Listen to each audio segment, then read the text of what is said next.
Hello student, मैं doctor Ajay Vishwakarma. आज हम स्टार्ट करते हैं चैप्टर इंट्रोडक्शन ऑफ अकाउंटिंग। तो सबसे पहले देखते हैं इस चैप्टर के कौन कौन से कंटेंट्स हैं जिनकी हमें स्टडी करनी है। फर्स्ट है meaning and features of accounting, then understand process of accounting, then objectives of accounting, then branches of accounting, then types and need of accounting information, then system of accounting, then clear sequence of accounting. अब आते हैं हम introduction of accounting. जैसा कि हम सभी जानते हैं कि जो वर्तमान समय है मींस प्रेजेंट एरा, वो एक साइंटिफिक अचीवमेंट का समय है। और आज क्या हो रहा है कि इंडस्ट्रियल और कॉमर्स के क्षेत्र में क्या हो रहे हैं, बहुत सारे चेंजेस हो रहे हैं। अब चेंजेस क्या हो रहे हैं इन क्षेत्रों में, आपको पता चल रहा है, इन एरियाज में आपको क्या पता चल रहा है कि स्मॉल और लार्ज स्केल जो इंडस्ट्री है वो आ चुकी हैं। तो जब बिजनेस का आकार चाहे वो छोटा हो या बड़ा हो, मींस स्मॉल स्केल बिजनेस हो या लार्ज स्केल बिजनेस हो, उनमें डेली कम से कम 1000 ट्रांजेक्शन रिकॉर्ड किए जा रहे हैं। अब 1000 ट्रांजेक्शन को माइंड में रखना पॉसिबल नहीं है, तो उन ट्रांजेक्शन को रिकॉर्ड करना एक इम्पॉसिबल है। तो उन ट्रांजेक्शन को क्या करना, आपको कहीं ना कहीं लिख लेना। मींस एक सिस्टमेटिकली रूल्स के अकॉर्डिंग उन ट्रांजेक्शन को जो बिजनेस से रिलेटेड है उनको रिकॉर्ड कर लेना, वही हमारा क्या होता है, अकाउंटिंग होता है। तो अकाउंटिंग के लिए एक ओल्ड सेइंग फेमस है, एक पुरानी कहावत फेमस है कि फर्स्ट राइट देन गिव, कि पहले लिख लें आप, देन उसके बाद देने की बात करें। मतलब पहले आपको ट्रांजेक्शन लिख लेना चाहिए, और अगर आपको किसी को पैसा देना है तो उस ट्रांजेक्शन को जिसको आपने लिखा हुआ है, अगर आप भूल चुके हैं कि सामने वाले को कितना पैसा देना है, तो जहां पर आपने लिखा हुआ है उसमें से देखकर क्या करें, उस सामने वाले को पैसा दें। तो इससे क्या होता है, बिजनेस में कोई मिस्टेक नहीं होती है। अब इन अदर वर्ड्स में अगर हम आए तो accounting means process of systematically writing and presenting various financial transaction of a business. Means जो बिजनेस के फाइनेंशियल ट्रांजेक्शन है उनको एक सिस्टमैटिकली वे में क्या कर लेना, लिख लेना ही अकाउंटिंग होता है। और फिर उसके बाद उन ट्रांजेक्शन को क्या करना, प्रेजेंट करना। जो भी बिजनेस के ट्रांजेक्शन है उनको रिकॉर्ड करना, देन फिर उन्हीं ट्रांजेक्शन का क्या करना, क्लासिफाइंग करना, देन समराइजिंग करना, और जो भी बिजनेस के ट्रांजेक्शन है उनके रिजल्ट का क्या करना, इंटरप्रिटेशन करना। और जो भी रिजल्ट आए हैं वो कम्युनिकेट करना किसको, जो भी कंसर्न पार्टी है, मींस जो भी यूजर्स हैं उनको कम्युनिकेट करना। ये मीनिंग ऑफ अकाउंटिंग है कि जो भी बिजनेस के ट्रांजेक्शन है सबसे पहले आप उनको क्या करो, एक सिस्टमेटिकली, मींस जो भी मॉनिटरी ट्रांजेक्शन है उनको क्या करें, आप रिकॉर्डिंग करें, देन क्लासिफाइंग करें, देन समराइजिंग करें, और जो बिजनेस के ट्रांजेक्शन है जो भी उनका रिजल्ट आ रहा है उनको इंटरप्रिटेट करें, देन फिर कम्युनिकेट करें किसको, कंसर्न पार्टी को। यह है मीनिंग ऑफ अकाउंटिंग। अब डेफिनेशन ऑफ अकाउंटिंग क्या है, तो डेफिनेशन ऑफ अकाउंटिंग की बात करते हैं तो American institute of certificate public accounts की क्या डेफिनेशन है कि जो भी बिजनेस ट्रांजेक्शन है जो कि टर्म्स ऑफ मनी के फॉर्म में है, उनको एक सिस्टमेटिकली क्या करना, रिकॉर्ड करना, देन क्लासिफाई करना, देन समराइजिंग करना, और किस मैनर में, एक सिग्निफिकेंट मैनर में। In simple words, accounting may be defined as identifying, means पहचान करना, सबसे पहले तो बिजनेस के ट्रांजेक्शन को पहचान करना, क्योंकि जब हम अकाउंटिंग करते हैं तो ऐसे ट्रांजेक्शन को रिकॉर्ड करते हैं जो जिनका जो रिलेशन है वो मॉनिटरी होना चाहिए। मींस नॉन मॉनिटरी जो ट्रांजेक्शन है उनको बिजनेस में रिकॉर्ड नहीं किया जाता है, इसलिए बात की गई है कि सबसे पहले ट्रांजेक्शन को आइडेंटिफाई करना, देन उसके बाद मेजर करना। मेजर मीन ट्रांजेक्शन जो है वो पैसों से रिलेटेड है ना, मनी से रिलेटेड है। देन फिर उसके बाद क्या करना, उस ट्रांजेक्शन को रिकॉर्ड करना, और फिर कम्युनिकेट करके फाइनेंशियल इंफॉर्मेशन प्रोवाइड करवाना। चलिए अब आते हैं हम next topic, stages of accounting process. Accounting की जो प्रोसेस है उसकी टोटल 8 स्टेजेस होती हैं। फर्स्ट स्टेज जो है वो है identifying financial transaction and events. Second जो स्टेज है वो है मेजरिंग। थर्ड स्टेज जो है वो रिकॉर्डिंग। फोर्थ है क्लासिफिकेशन। फिफ्थ है summarising, then analysis, then interpretation, then communicating. अब हम इन स्टेजेस के बारे में डिटेल से एनालिसिस करेंगे कि हर एक स्टेज का अकाउंटिंग प्रोसेस में क्या रोल है। सबसे पहली स्टेज थी हमारी identifying financial transaction and events. Meaning ये है कि सबसे पहले हमें बिजनेस के ट्रांजैक्शन को आइडेंटिफाई करना है। बिजनेस के जो ट्रांजैक्शन है, क्योंकि बिजनेस में इकोनॉमिक ट्रांजैक्शन भी हो जाते हैं और नॉन इकोनॉमिक ट्रांजैक्शन भी हो जाते हैं। तो नॉन इकोनॉमिक ट्रांजैक्शन जो होते हैं उनको बिजनेस में रिकॉर्ड नहीं किया जाता है। केवल वही ट्रांजैक्शन रिकॉर्ड किए जाते हैं जो इकोनॉमिक है, मींस जिनका रिलेशन मॉनिटरी है, मींस जो पैसों से रिलेटेड ट्रांजैक्शन होंगे, सिर्फ वही ट्रांजैक्शन जो है फाइनेंशियल ट्रांजैक्शन माने जाएंगे और उन्हीं ट्रांजैक्शन को आपको क्या करना है, रिकॉर्ड करना है। देन आते हैं अब मेजरिंग में।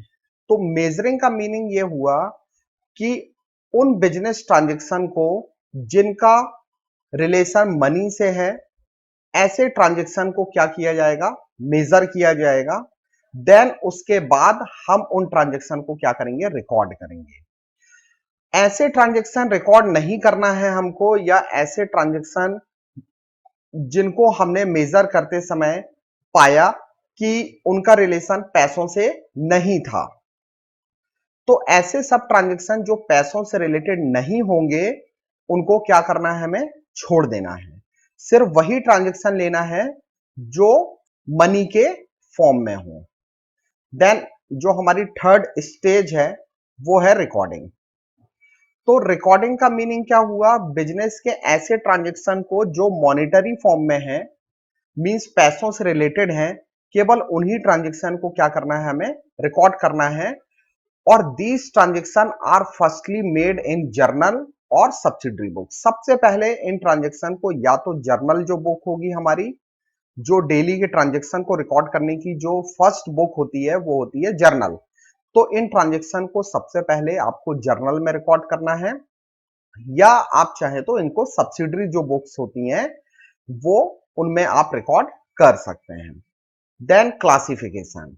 तो क्लासिफिकेशन का मीनिंग ये होता है कि जब हम आइडेंटिफाई कर लेते हैं ट्रांजैक्शन को, मेजर कर लेते हैं, देन उनको रिकॉर्ड कर लेते हैं। अब चाहे हम उनको जर्नल बुक में रिकॉर्ड करें या सब्सिडरी बुक में रिकॉर्ड करें, देन उसके बाद की जो प्रोसीजर है वो है क्लासिफिकेशन करने की। रिकॉर्डेड ट्रांजैक्शन को क्या करना, क्लासिफाई करना। क्लासिफाई को हम बोलते हैं पोस्टिंग करना।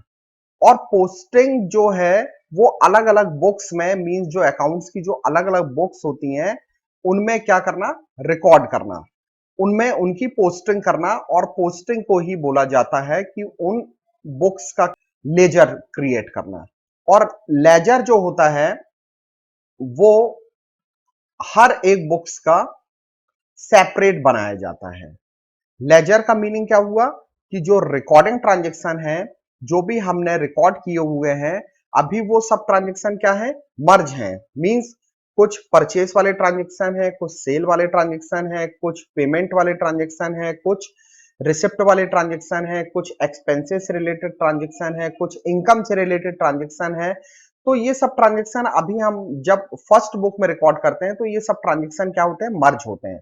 मर्ज का मींस कि सब ट्रांजैक्शन एक सीक्वेंस में नोट कर लिए जाते हैं डे वाइज।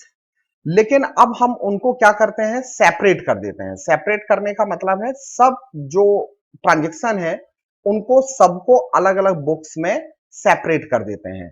और जब हम उनको अलग अलग बुक्स में क्या करते हैं, सेपरेट करते हैं, तो वही कहलाता क्या है, लेजर क्रिएट करना। देन हमारी जो नेक्स्ट स्टेज है वो है समराइजिंग। जब हमने सबसे पहले ट्रांजेक्शन को क्या किया, आइडेंटिफाई किया, देन उसके बाद हमने मेजरिंग किया, देन उसके बाद रिकॉर्डिंग किया, देन उसके बाद क्लासिफिकेशन किया। जब हम क्लासिफिकेशन कर लेते हैं मींस हमने क्या तैयार कर लिया, लेजर तैयार कर लिया कि जो अलग अलग बुक्स हैं उनको मेंटेन कर लिया है और उन अलग अलग बुक्स में अलग अलग अकाउंट्स के लेजर क्रिएट कर लिए हैं। तो जब हम लेजर का बैलेंस फाइंड कर लेते हैं तो उन लेजर के बैलेंस से अब हमको तैयार करना होता है ट्रायल बैलेंस। अब ये ट्रायल बैलेंस क्या होता है, एक्चुअल में ट्रायल बैलेंस जो है ये मैथमेटिकली जो हमारी एरर हुई है उन अकाउंट्स को मेंटेन करते समय या उन डेली के ट्रांजेक्शन को रिकॉर्ड करते समय या लेजर क्रिएट करते समय अगर हमसे कोई मिस्टेक हुई है तो हम उन मिस्टेक्स को इस with the help of trial balance क्या कर सकते हैं, करेक्ट कर सकते हैं। तो ट्रायल बैलेंस जब हम बना लेते हैं तो ट्रायल बैलेंस को देखकर ही हम क्या तैयार करते हैं, ट्रेडिंग अकाउंट।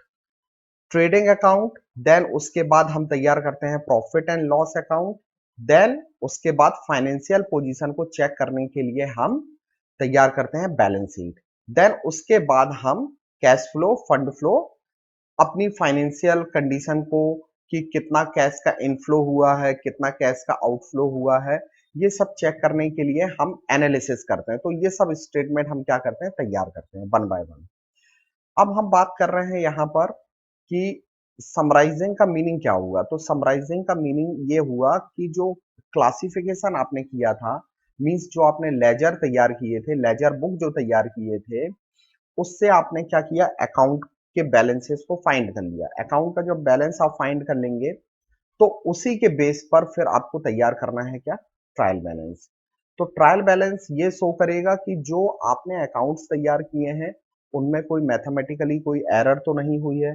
अगर एरर हुई है तो इसका जो टोटल है बोथ साइड का, मींस डेबिट साइड का टोटल और क्रेडिट साइड का जो टोटल है वो इक्वल नहीं आएगा। और जब इक्वल नहीं आएगा तो आपको अपनी एरर खुद ही पता चल जाएंगी कि वो एरर कहाँ हुई है। तो उस एरर को फाइंड करने के लिए फिर आप क्या करेंगे, अपने अकाउंट्स को चेक करेंगे। देन अकाउंट्स को जब आप चेक करेंगे तो आपको अपनी मिस्टेक खुद ही पता चल जाएगी। तो इसलिए ट्रायल बैलेंस बनाया जाता है। तो ट्रायल बैलेंस से ही हम तैयार करते हैं अपने बिजनेस के प्रॉफिट और लॉस को फाइंड करने के लिए trading account and profit and loss account. ये तैयार करते हैं हम अपने बिजनेस के प्रॉफिट एंड लॉस को फाइंड करने के लिए। और अपने बिजनेस की फाइनेंशियल पोजीशन को चेक करने के लिए हम तैयार करते हैं बैलेंस शीट। अब हम आते हैं नेक्स्ट जो हमारी स्टेज है वो है एनालाइजिंग।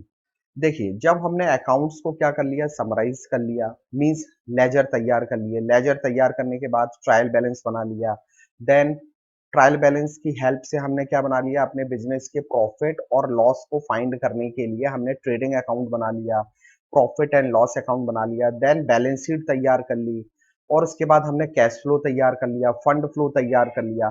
तो जब हम इतने अकाउंट्स तैयार कर लेते हैं तब हमको पता चल जाता है कि हमारा जो बिजनेस है वो प्रॉफिट में है या लॉस में है और हमारे जो बिजनेस की फाइनेंशियल पोजीशन है वो कैसी है। तो उस फाइनेंशियल पोजीशन को हम प्रीवियस ईयर के फाइनेंशियल स्टेटमेंट से करंट ईयर के फाइनेंशियल स्टेटमेंट की क्या करते हैं, कंपैरेटिव स्टडी कर सकते हैं और एनालिसिस कर सकते हैं कि हमारा बिजनेस प्रोग्रेस कर रहा है या प्रोग्रेस नहीं कर रहा है।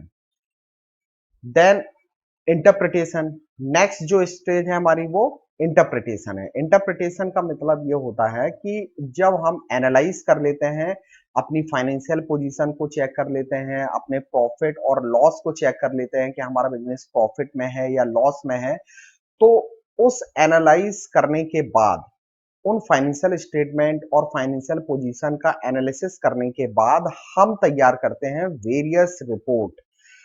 रिपोर्ट इसलिए तैयार की जाती हैं कि हम उन रिपोर्ट्स को अपने एक्सटर्नल और इंटरनल जो हमारे यूजर्स हैं, जिसमें शेयर होल्डर्स हो सकते हैं, इन्वेस्टर हो सकते हैं, तो उनको हम ये रिपोर्ट क्या करें, कम्युनिकेट करें। तो उसके लिए हम क्या करें, उसके लिए हम जो भी हमने फाइनेंशियल स्टेटमेंट का एनालिसिस किया हुआ है उसका हम इंटरप्रिटेशन करें। इंटरप्रिटेशन करने से हमको पता चल जाएगा कि what, why and how were the result. Means जो हम रिपोर्ट तैयार करेंगे तो उससे हमें ये पता चल जाएगा कि हमारे जो बिजनेस की रिपोर्ट है वो कैसी है, क्या है, क्यों है। ये बहुत सारे रीजन हमको पता चल जाएंगे और फिर वही रिपोर्ट हम क्या करेंगे, कम्युनिकेट करेंगे अपने इंटरनल और एक्सटर्नल यूजर्स को। और फिर वो जो इंटरनल और एक्सटर्नल यूजर हैं वो डिसीजन ले सकते हैं, अपना ओपिनियन दे सकते हैं हमारी ऑर्गेनाइजेशन को। तो इस तरीके से हमने देखा कि जो अकाउंटिंग की टोटल कितनी स्टेजेस होंगी, टोटल 8 स्टेजेस होंगी। अब फर्स्ट स्टेज हमारी होगी आइडेंटिफाई फाइनेंशियल ट्रांजैक्शन, सेकंड होगा मेजर करना, थर्ड होगा रिकॉर्डिंग करना, देन क्लासिफिकेशन करना, देन समराइजिंग करना, देन एनालिसिस करना, देन इंटरप्रिटेशन करना और लास्ट होगा कि जो हमने इंटरप्रिटेट किया है, जो हमने रिपोर्ट तैयार की है वो कम्युनिकेट करना। किसको? अपने इंटरनल और एक्सटर्नल जो यूजर्स हैं हमारे बिजनेस के, उनको कम्युनिकेट करना। अब अकाउंटिंग साइकिल क्या होती है तो इस पर डिस्कस करते हैं।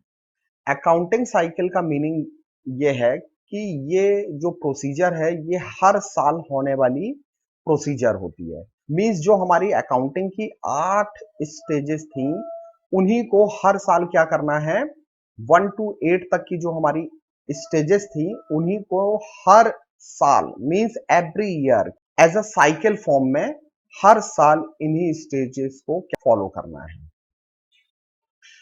फर्स्ट स्टेज क्या है? आइडेंटिफाइंग। जो भी आपके बिजनेस ट्रांजेक्शन है उनको आइडेंटिफाई करो, देन उसके बाद है मेजर करो, देन उसके बाद रिकॉर्डिंग करो, देन क्लासिफिकेशन करो, देन समराइजिंग करो, देन एनालिसिस करो, देन इंटरप्रिटेशन करो, देन उसके बाद जो इंटरप्रिटेशन से रिपोर्ट तैयार करेंगे वो कम्युनिकेट करो। तो ये जो आप साइकिल देख रहे हैं ये पूरी 8 स्टेजेस की एक साइकिल है जो हर साल हर बिजनेस को करनी पड़ती है। अब आते हैं बुक्स ऑफ ओरिजिनल एंट्री। तो सबसे पहले cash book. Cash book means जो बिजनेस के कैश ट्रांजेक्शन है, जो बिजनेस के कैश ट्रांजेक्शन है उनको रिकॉर्ड करने के लिए हम कौन सी बुक तैयार करते हैं? कैश बुक तैयार करते हैं। Then purchase book, sale book, purchase return book, sales return book, bill receivable book and bills payable book.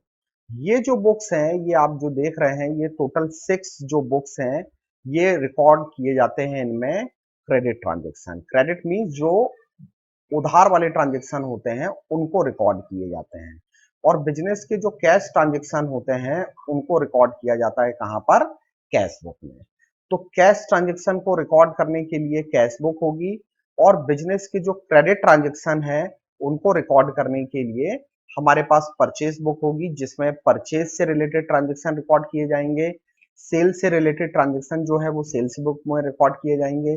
अगर कोई गुड्स है जो कि हमने खरीदा हुआ था, अगर वो किसी रीजन से क्या हो चुका है, हमें वापस करने की बारी आ चुकी है, तो हम उसको परचेस रिटर्न बुक में रिकॉर्ड करेंगे। ऐसा गुड्स जो हमने सेल किया था, कस्टमर को पसंद नहीं आया या कस्टमर को बाय चांस हमने कोई गलती से कोई डिफेक्टेड गुड्स उसको सेल कर दिया है, तो कस्टमर हमको क्या करेगा? सेल्स रिटर्न कर देगा। तो ये ट्रांजेक्शन रिकॉर्ड किया जाएगा सेल्स रिटर्न बुक में। Then bill receivable book and bills payable book. क्या होता है जब बिजनेस में बहुत सारे ट्रांजेक्शन ऐसे होते हैं जो क्रेडिट बेसिस पर होते हैं तो उनके लिए इन बुक्स की हेल्प से हम क्या करते हैं? उन ट्रांजेक्शन को मेंटेन करते हैं। तो बिल रिसीवेबल बुक का मीनिंग है ऐसा बिल जिसका पैसा आपको रिसीव होने वाला है वो आप रिकॉर्ड करेंगे बिल रिसीवेबल बुक में, और ऐसा बिल जिसका पैसा आप पे करने वाले हो वो रिकॉर्ड किया जाएगा बिल्स पेबल बुक में। और 1 to 7 तक, 1 से लेकर 7 तक के जितने भी ट्रांजेक्शन हुए हैं, अगर इनके अलावा कोई ट्रांजेक्शन बचता है तो वो रिकॉर्ड किया जाता है जर्नल प्रॉपर बुक में। अगर कैश ट्रांजेक्शन है तो आप कैश बुक में रिकॉर्ड कर दो, अगर क्रेडिट परचेज का ट्रांजेक्शन है तो परचेज बुक में रिकॉर्ड कर दो, क्रेडिट सेल का ट्रांजेक्शन है तो सेल्स बुक में रिकॉर्ड कर दो। अगर कोई गुड्स रिटर्न आया है तो परचेज रिटर्न बुक में और सेल्स रिटर्न बुक में आप उनको रिकॉर्ड कर दो। और अगर कोई क्रेडिट ट्रांजेक्शन है, मींस हमें ऐसे बिल का पैसा देना है, तो बिल्स पेबल में रिकॉर्ड कर दो। अगर कोई ऐसा बिल है जिसका पैसा आपको रिसीव होने वाला है तो उसको बिल रिसीवल बुक में रिकॉर्ड कर दो। तो इन ट्रांजेक्शन के अलावा अगर कोई ट्रांजेक्शन और आता है तो ऐसे ट्रांजेक्शन को रिकॉर्ड किया जाता है जर्नल प्रॉपर में। जर्नली इसमें एडजस्टमेंट से रिलेटेड जो ट्रांजेक्शन होते हैं, जो हम इनमें रिकॉर्ड नहीं करते हैं, वो सभी ट्रांजेक्शन रिकॉर्ड किए जाते हैं जर्नल प्रॉपर बुक में। अब आते हैं कैरेक्टरिस्टिक्स ऑफ अकाउंटिंग। तो अकाउंटिंग जो है वो साइंस और आर्ट है, ऐसा फर्स्ट कैरेक्टरिस्टिक से पता चल रहा है। तो अकाउंटिंग साइंस क्यों है, अकाउंटिंग आर्ट क्यों है, तो उसके लिए पहले हम ये समझ लेते हैं कि अकाउंटिंग साइंस क्यों है। तो साइंस इसलिए बोला गया है क्योंकि अकाउंटिंग में जो अकाउंटिंग प्रिंसिपल होते हैं और जो अकाउंटिंग के रूल्स होते हैं, उनको फॉलो करके हम क्या करते हैं, रिजल्ट को फाइंड करते हैं। इन रिजल्ट की हेल्प से हम क्या करते हैं, बिजनेस की जो प्रोस्पेक्टिव ट्रांजैक्शन होते हैं और जो ऑब्जेक्टिव होते हैं, उनको क्या करते हैं, हम अचीव करते हैं, इसलिए उसे आर्ट बोला गया है। देन सेकेंड हमारा जो कैरेक्टरिस्टिक्स है वो है फाइनेंशियल और मॉनेटरी ट्रांजैक्शन और मनी ट्रांजैक्शन।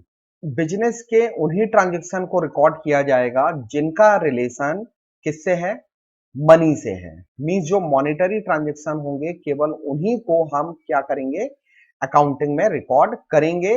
जो नॉन मॉनेटरी ट्रांजैक्शन होंगे उनको हमें रिकॉर्ड नहीं करना है। Books of account. अब business transaction are written in some fixed book.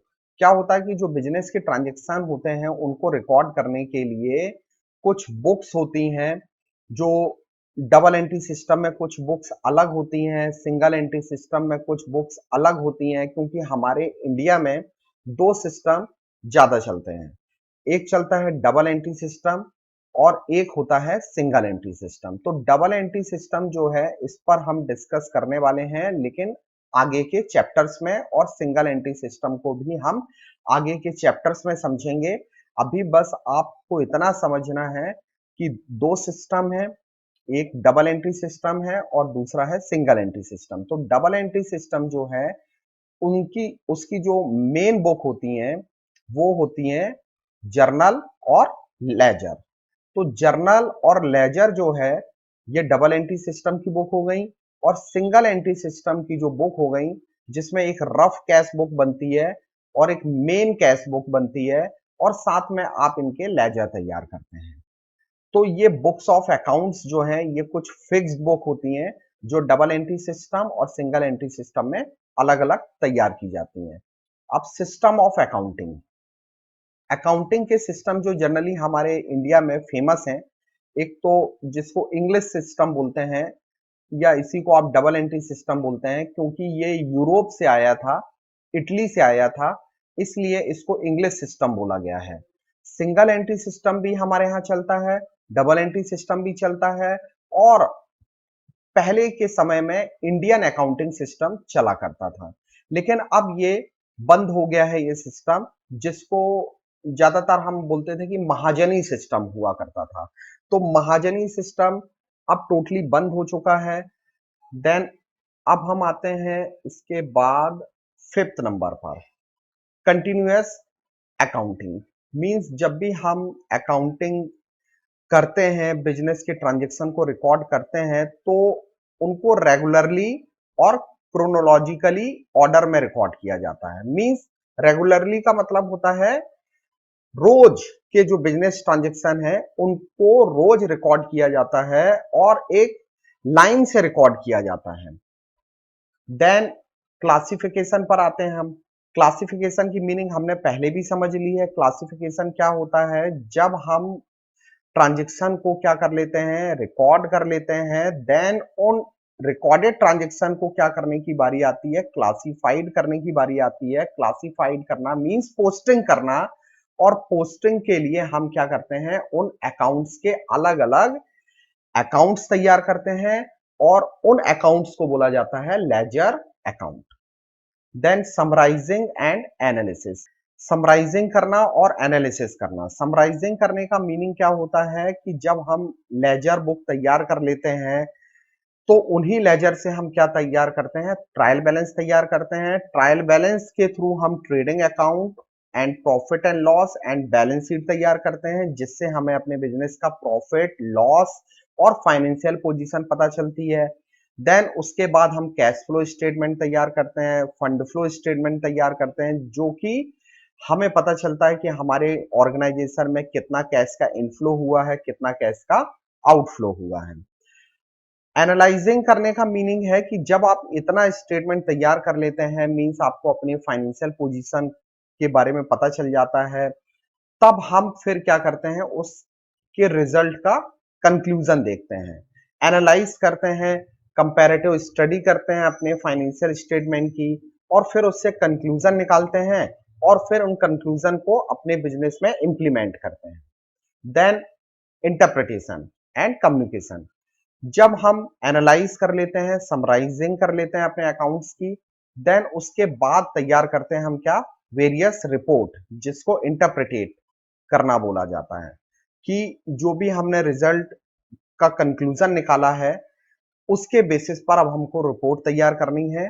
फिर यही रिपोर्ट हम क्या करते हैं, कम्युनिकेट करते हैं किसको, अपने इंटरनल और एक्सटर्नल यूजर्स को, ताकि वो हमको अपना ओपिनियन दे सकें या उसके बेसिस पर वो कोई डिसीजन ले सकें। अब आते हैं इसके बाद न्यू टॉपिक हमारा होगा meaning and definition of book keeping.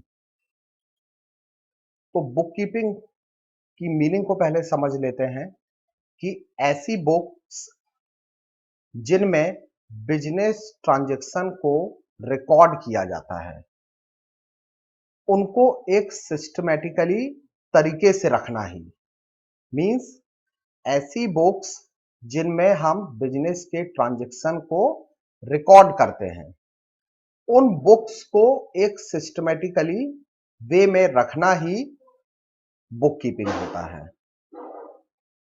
Bookkeeping is recording of financial transactions of a business in a significant and orderly manner so that the information may be quickly obtained. Meaning ये हुआ कि book keeping में financial transactions को record किया जाता है, किस manner में, सिग्निफिकेंट और एक ऑर्डरली मैनर में रिकॉर्ड किया जाता है, जिससे हमें जो इंफॉर्मेशन है वो जल्दी रिसीव हो जाती है। बुक कीपिंग में जो भी अकाउंटिंग की जाती है वो केयरफुल और एफिशिएंट जो मैनर होता है उसके थ्रू की जाती है। मींस कि अगर उन बुक्स को रखने में किसी भी तरीके की कोई मिस्टेक्स होती है तो पूरा का पूरा जो रिस्पॉन्सिबल पर्सन होगा वो बुक कीपर होता है। तो बुक कीपर ही रिस्पॉन्सिबल पर्सन होता है अगर उसने उन बुक्स को एक सिस्टमैटिकली वे में अगर रिकॉर्ड नहीं किया है। अब बुक कीपर चाहे तो मैकेनिकल और इलेक्ट्रॉनिक डिवाइस के थ्रू, जिसे हम कंप्यूटराइज अकाउंटिंग बोलते हैं, मैकेनिकल और इलेक्ट्रॉनिक डिवाइस के थ्रू भी वो अपनी बुक्स को रख सकता है। चलिए अब हम आते हैं इसकी डेफिनेशन में। तो जे.आर. बॉटली बॉय ने क्या डेफिनेशन दी हुई है कि book keeping is the art and science of recording business dealing in proper books. Means कि बिजनेस के जो भी ट्रांजैक्शंस हैं उनको प्रॉपर बुक्स में रिकॉर्ड करना ही क्या है, बुक कीपिंग है। बुक कीपिंग आर्ट भी है और साइंस भी है। मींस कि बुक कीपिंग क्या है, एक आर्ट है और साइंस है, जिसमें जिसमें बिजनेस के ट्रांजैक्शंस होते हैं उनको हम एक सिस्टमैटिकली बुक्स में रिकॉर्ड करते हैं और उन बुक्स को प्रॉपर मैनेज करना ही क्या है, बुक कीपिंग है। सेकंड डेफिनेशन में आते हैं जो कार्टर ने दी हुई है। कि book keeping is art and science, इन्होंने भी बुक कीपिंग को क्या बोला है, आर्ट और साइंस बोला हुआ है, जिसमें बिजनेस के जो पूरे ट्रांजेक्शन है, means all the transaction, means पूरे के पूरे जो ट्रांजेक्शन है जो गुड्स और मनी के फॉर्म में है, उनको रिकॉर्ड करना ही बुक कीपिंग है। मींस उनका रिलेशन मनी से होना चाहिए और जो बिजनेस के गुड्स हैं उनसे होना चाहिए। अब आते हैं फंक्शंस ऑफ बुक कीपिंग। कौन कौन से ऐसे फंक्शन होते हैं जो बुक कीपिंग करता है, तो समझ लेते हैं जो इसके मेन फंक्शन होते हैं जो बुक कीपिंग ही करता है। सबसे पहले record the transaction in primary books. सबसे पहले जो बिजनेस के ऐसे ट्रांजेक्शन को रिकॉर्ड किया जाता है जिनका रिलेशन मॉनिटरी है, मींस मॉनिटरी रिलेटेड ट्रांजेक्शन ही बुक कीपिंग में रिकॉर्ड किए जाते हैं। और किन बुक में रिकॉर्ड किया जाता है इनको, प्राइमरी बुक्स में। और जो प्राइमरी बुक्स होती हैं वो होती हैं जर्नल, और जो सब्सिडरी बुक होती हैं इनको प्राइमरी बुक्स बोला जाता है। जब हम इन बिजनेस ट्रांजेक्शन को रिकॉर्ड कर लेते हैं, देन बारी आती है क्लासिफाई करने की, कि उन बिजनेस ट्रांजेक्शन को जिनको हमने रिकॉर्ड किया है उनको क्लासिफाई करना। क्लासिफाई करने का मीनिंग उनकी पोस्टिंग करना, और पोस्टिंग हम अलग अलग बुक्स में उनको पोस्ट करते हैं उन बिजनेस ट्रांजेक्शन को, जिसको हम लेजर भी बोलते हैं। देन बैलेंसिंग, जब हम लेजर क्रिएट कर लेते हैं, मींस अलग अलग बुक में उन ट्रांजेक्शन को सेपरेट कर देते हैं, देन अब बारी आती है कि अब हमको क्या करना है, बैलेंस निकालना है। जितने भी हमने लेजर अकाउंट तैयार किए हैं, पर्टिकुलर हर एक अकाउंट का बैलेंस निकालना है। देन उन बैलेंसेस को ट्रांसफर करना है कहां पर, ट्रायल बैलेंस में। मींस अब हमको ट्रायल बैलेंस बनाना है। तो ट्रायल बैलेंस तक का जितना भी वर्क होता है ये सब काम करता है बुक कीपिंग। मींस सबसे पहले बिजनेस ट्रांजेक्शन को रिकॉर्ड करेगा प्राइमरी बुक्स में, देन उनको क्लासिफाई करेगा, देन उनके बैलेंसेस फाइंड किए जाएंगे, देन उसके बाद ट्रायल बैलेंस। यहां पर काम खत्म हो जाता है किसका, बुक कीपिंग का। उसके बाद जितने भी काम स्टार्ट होते हैं वो सब काम होते हैं अकाउंटेंसी के। तो बुक कीपिंग का काम है सिर्फ ट्रायल बैलेंस तक आपको इंफॉर्मेशन प्रोवाइड कराना।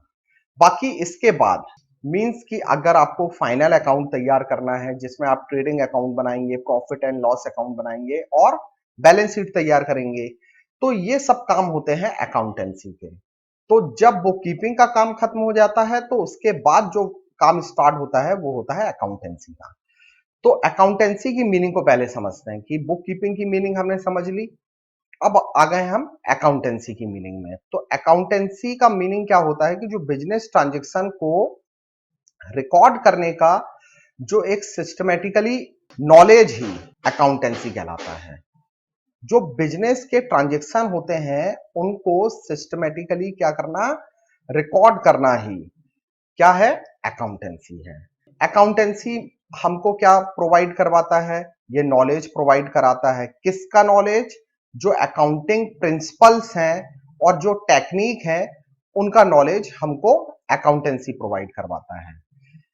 Like why accounts are to be kept, क्यों अकाउंट्स रखे जाते हैं, कैसे उनको रखा जाता है, and how to communicate, means कैसे हम उसके कंक्लूजन पर पहुंचकर उसको हम कैसे अपने यूजर्स को कम्युनिकेट करते हैं, ये सब हमको सिखाता है अकाउंटेंसी।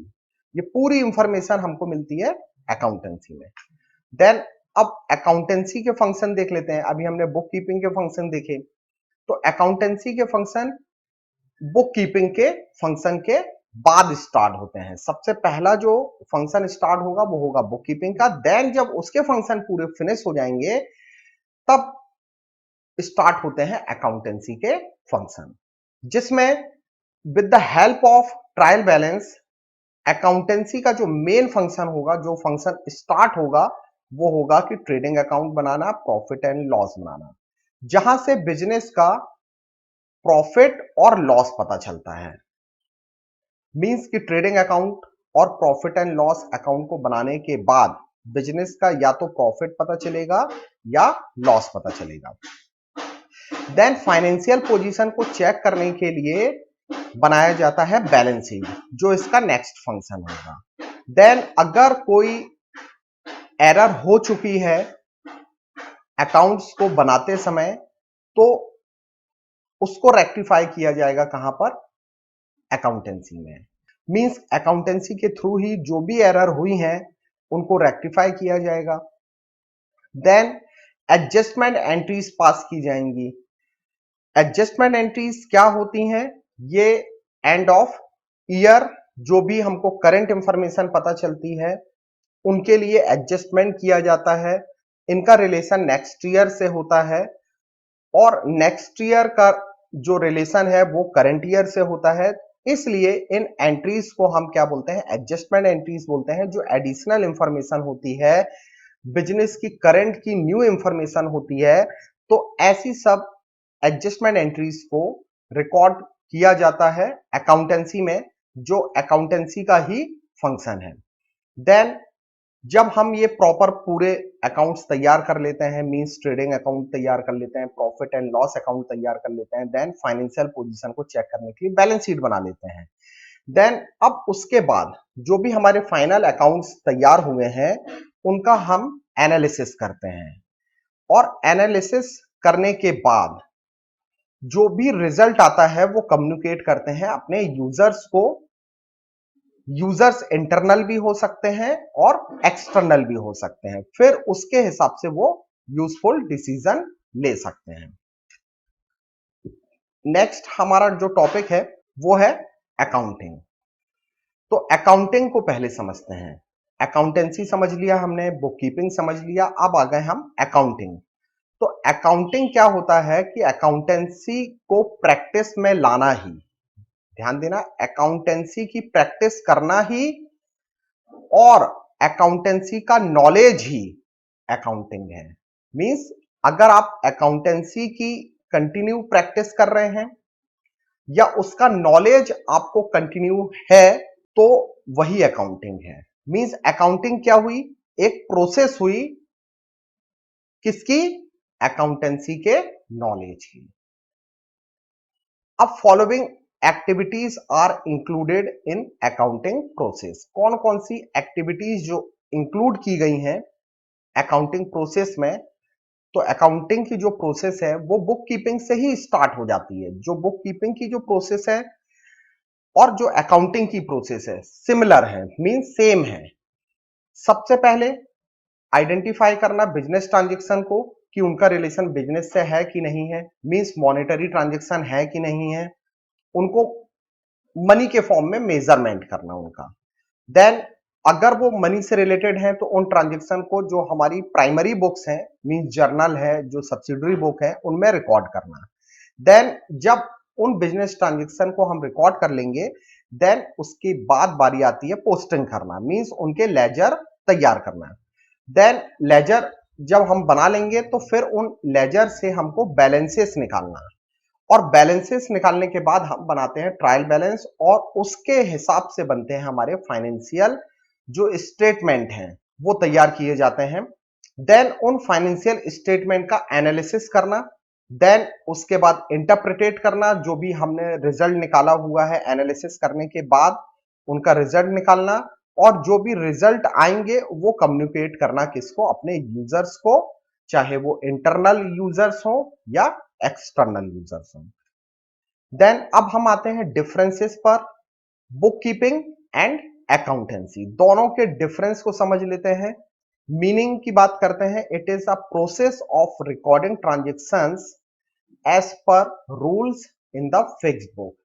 बुक कीपिंग में जो भी ट्रांजेक्शन रिकॉर्ड होंगे वो एज पर रूल्स रिकॉर्ड किए जाते हैं, जबकि अकाउंटेंसी क्या है? बुक कीपिंग में जो भी ट्रांजेक्शन रिकॉर्ड किए गए हैं उनको समराइज करके रिकॉर्ड करना। मींस ट्रायल बैलेंस तक का काम किसका है? बुक कीपिंग का है, लेकिन उसके बाद जो वर्क स्टार्ट होता है वो होता है अकाउंटेंसी का।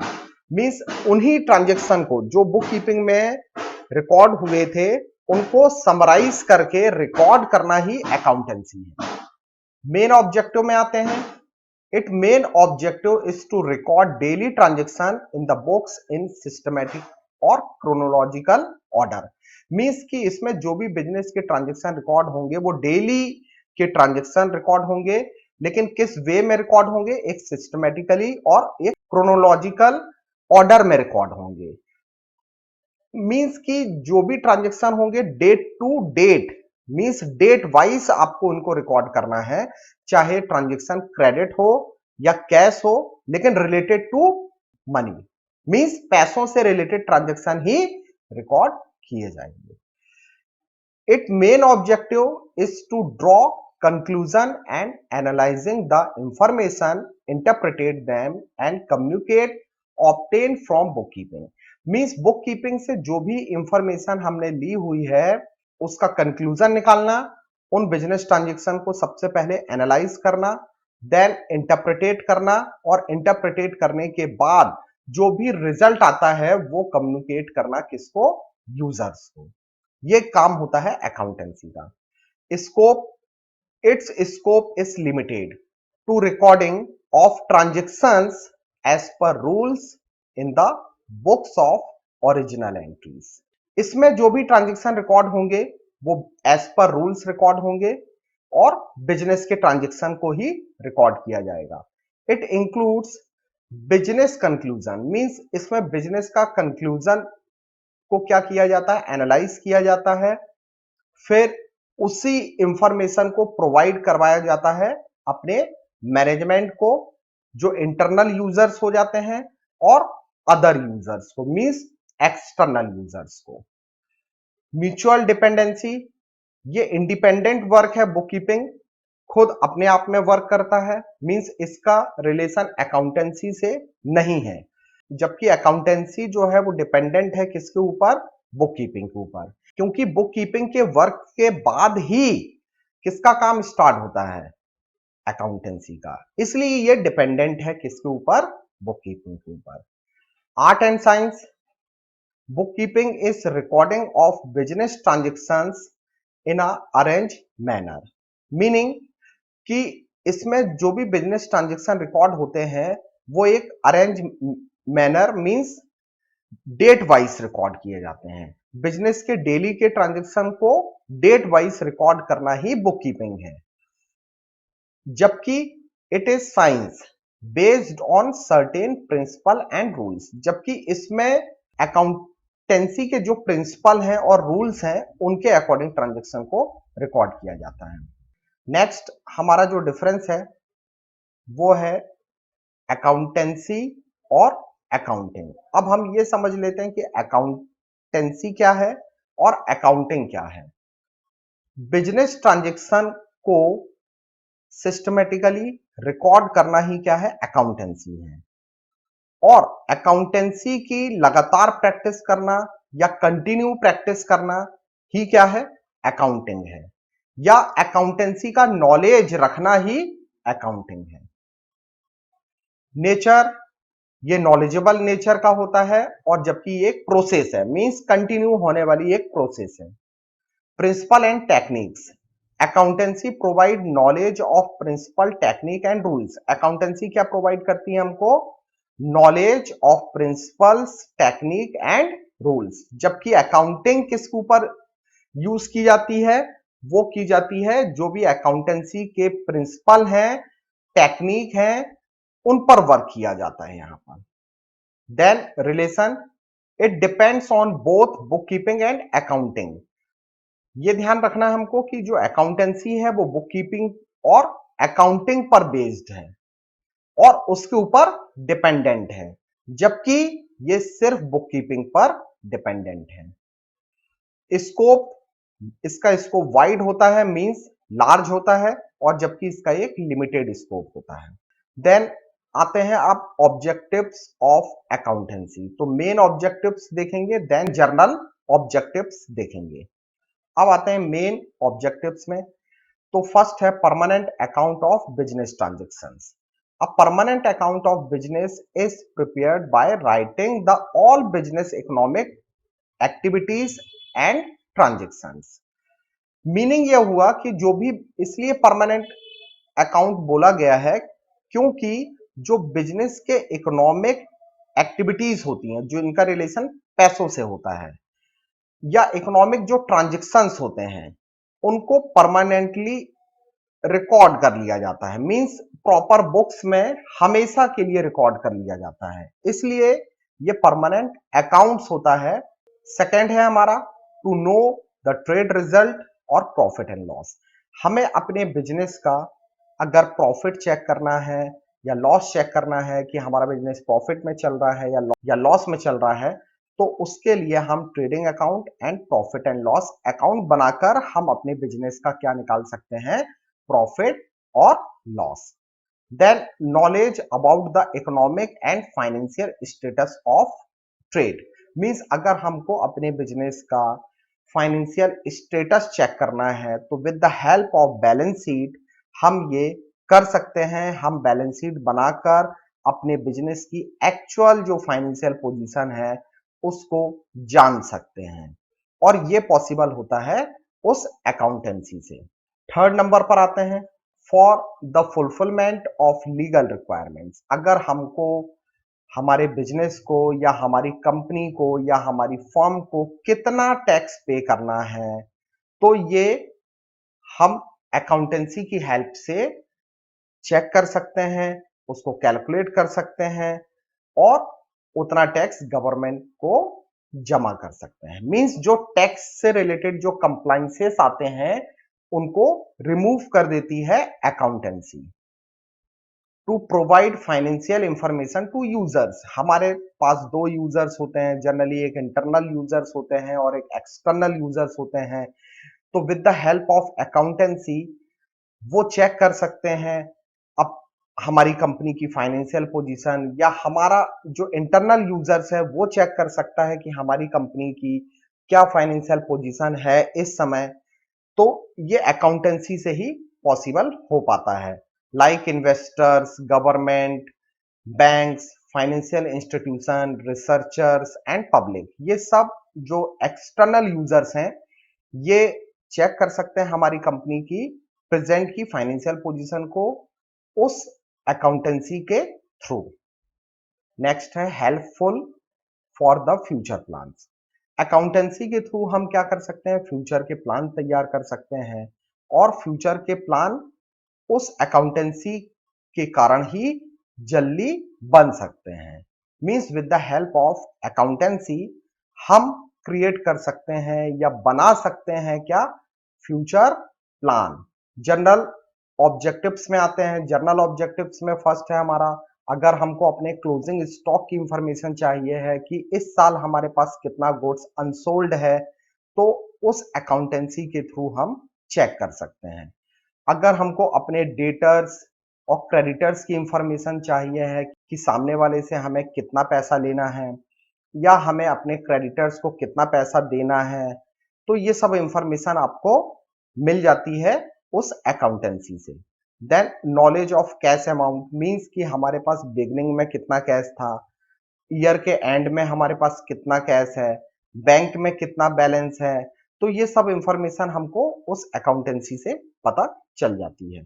नेक्स्ट है हमारा knowledge of assets and liabilities. हमको अपने बिजनेस की अगर एसेट्स की इंफॉर्मेशन चाहिए है या लाइबिलिटीज की इंफॉर्मेशन चाहिए है कि हमारे बिजनेस में एसेट्स कितने प्राइस की हैं या लाइबिलिटीज कितने प्राइस की हैं, एसेट्स प्रीवियस ईयर में कितने की थी, इस ईयर कितने की हैं, प्रीवियस ईयर लाइबिलिटीज कितने की थी, इस ईयर कितने की है, तो with the help of accountancy हम ये चेक कर सकते हैं।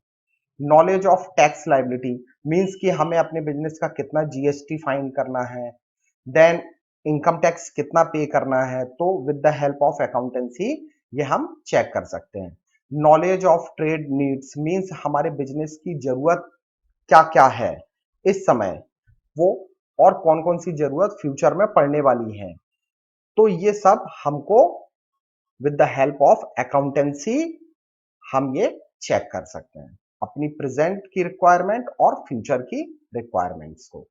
देन कंपैरेटिव स्टडी कर सकते हैं। कंपैरेटिव स्टडी जनरली 2 इयर्स और मोर देन 2 इयर्स की होती है। तो हम प्रीवियस ईयर के डेटा से, प्रीवियस ईयर के फाइनेंशियल स्टेटमेंट से हम अपने करंट ईयर के फाइनेंशियल स्टेटमेंट की कंपैरेटिव स्टडी कर सकते हैं, जिससे हम अपने बिजनेस का सॉल्वेंसी और प्रॉफिटेबिलिटी को चेक कर सकते हैं। Then settlement of dispute means अगर किसी भी तरीके का कोई डिस्प्यूट आ गया है ट्रेडर्स के बीच में, तो उस डिस्प्यूट को हम अकाउंटेंसी, जो कि एक एविडेंस का काम करता है कोर्ट में, उसके थ्रू हम उस डिस्प्यूट को हटा सकते हैं।